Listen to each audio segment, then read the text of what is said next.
1947년 독일 바덴-비르텐베르크의 어느 법원에서 한 농부가 이상한 예언으로 사람들을 현혹시킨다는 제목으로 법정에서 재판받고 있을 때였습니다. 판사는 말했습니다. 당신의 예지 능력은 과학적으로 검증이 불가능합니다. 이를 증명할 방법이 있습니까?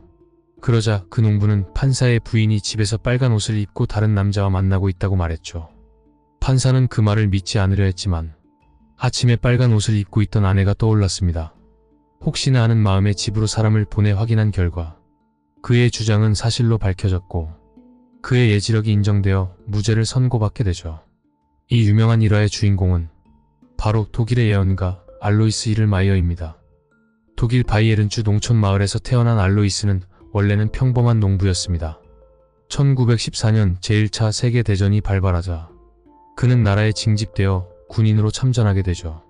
전투를 치르던 중 적군의 포탄이 근처로 날아오게 되는데 그 충격으로 알로이스가 숨어있던 참호가 무너지며 참호 속에 갇히게 됩니다.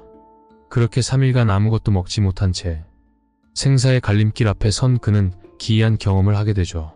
희미해져가는 의식 속에서 2명의 독일군 병사가 참호로 와 자신을 구출하는 환영을 보게 됩니다. 이 환상은 사실이 되어 정말로 얼마 안 가 자신이 본 환영과 똑같은 모습의 독일 병사에게 구출되죠. 이 경험 이후 알로이스는 환영을 통해 미래를 예지하는 능력이 생겼습니다.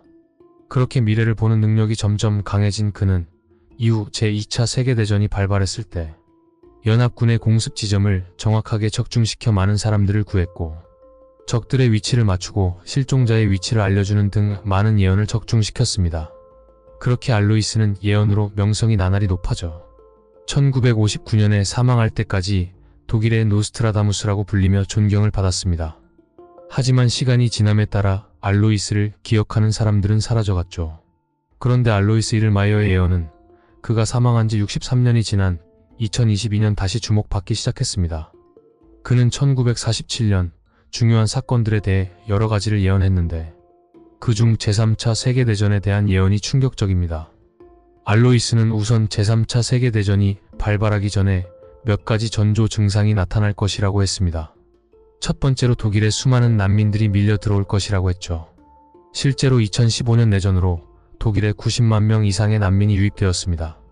두 번째, 작은 판지로 돈을 지불하게 되는 시기가 오는데 그 이후부터 점점 인플레이션이 발생하게 되고 그 결과 돈의 가치가 하락하게 된다고 했습니다.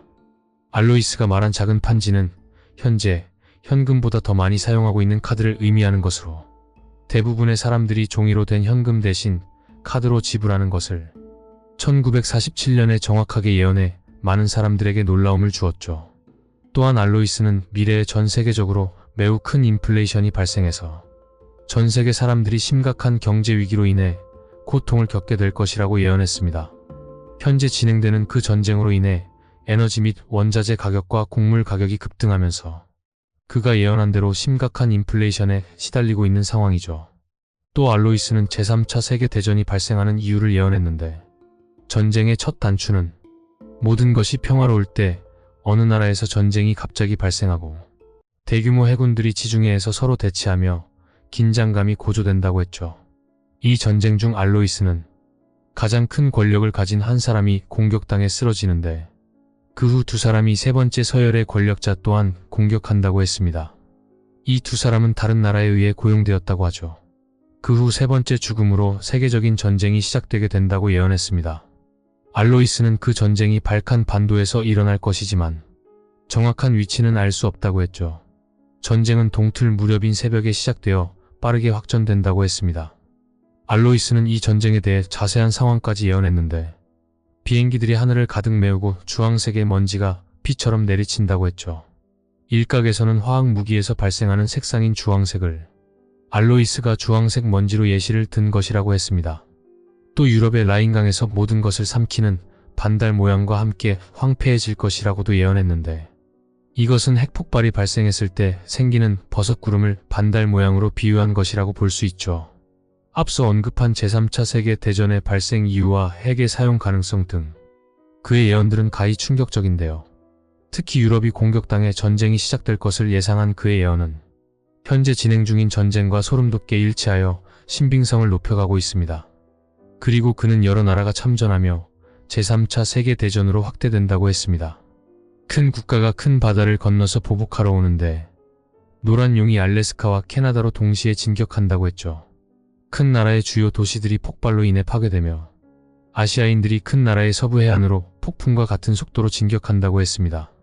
하지만 아시아인들의 공격은 성공하지 못하고 결국 큰 나라의 강력한 반격으로 인해 후퇴하게 될 것이라고 예견했죠. 그리고 그 충격으로 노란 용은 괴멸될 것이라고 했습니다.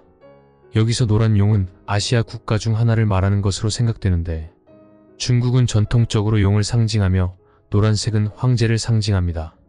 아시아 국가 중 중국이 노란 용으로 표현될 가능성이 크죠.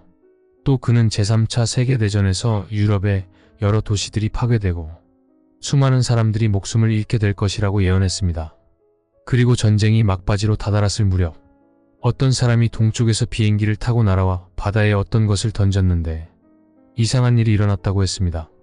물이 탑과 같이 높게 솟아올랐다가 떨어지면서 모든 것이 침수되고 지진이 일어나고 유럽의 큰 섬의 반이 물에 잠긴다고 했죠. 그로 인해 세 개의 큰 도시가 무너지게 되는데 첫 번째 도시는 물에 의해 파괴되고 두 번째 도시는 바닷속에 잠겨 교회의 첨탑만 보이게 된다고 하죠. 세 번째 도시는 지진으로 무너져 내리게 된다고 했습니다. 그 이후 그는 지구의 기후가 바뀌게 될 것이라고 했습니다. 1월이 너무 따뜻해서 모기가 춤을 출 것이고 정상적인 겨울이 아니라고 설명했죠. 이후 72시간 동안 지속되는 큰 어둠이 찾아오는데 번개와 천둥을 동반한 강풍과 지진으로 지구 전체에 천재지변이 발생할 것이라고 했습니다. 그는 그때 집 밖으로 나가서는 안 되고 창문을 꼭 닫고 검은 종이로 완전히 차단해야 한다고 했죠. 노출된 모든 물에는 독이 있을 것이고 바깥에 노출된 음식에도 독이 있을 것이라고 설명했습니다. 집 밖에 나가서 먼지를 마신 사람들은 모두 죽게 되고 그로 인해 세계대전에서 죽은 사람보다 더 많은 사람들이 죽게 될 것이라고 예언했죠. 72시간 후에는 모든 것이 끝난다고 했습니다. 누군가 바다에 핵폭발이라도 일으키는 것일까요? 그는 이 사건들에 대해 정확한 시기를 언급하지는 않았습니다. 하지만 제3차 세계대전 이후의 상황에 대해서는 예언했죠. 모든 일이 끝나고 오랫동안 평화가 있을 것이며 노란 용의 기운이 쇠퇴한 자리에 곰의 기운을 가진 나라가 다시 한번 위세를 떨칠 것이라고 했죠. 그 나라는 그 영토의 본래 주인이며 미국 다음으로 세계를 이끌어갈 나라라고 했습니다. 여러 전문가들은 곰의 기운을 가진 나라가 단군 신화를 상징할 확률이 높으며 영토의 본래 주인과도 맞아떨어지는 한국으로 추측하고 있습니다. 그렇게 알로이스의 예언은 끝나게 됩니다. 알로이스는 이 예언을 남기고 몇 년 뒤 사망하게 되는데 그가 죽기 직전 그는 자신이 직접 그런 경험을 겪지 않아도 돼서 다행이라고 말했습니다. 과연 그의 예언이 맞아떨어질까요? 그의 예언이 정말로 맞아떨어진다면 실현될 시기가 그리 멀지만은 않은 것 같습니다. 미스터리 갤러리였습니다.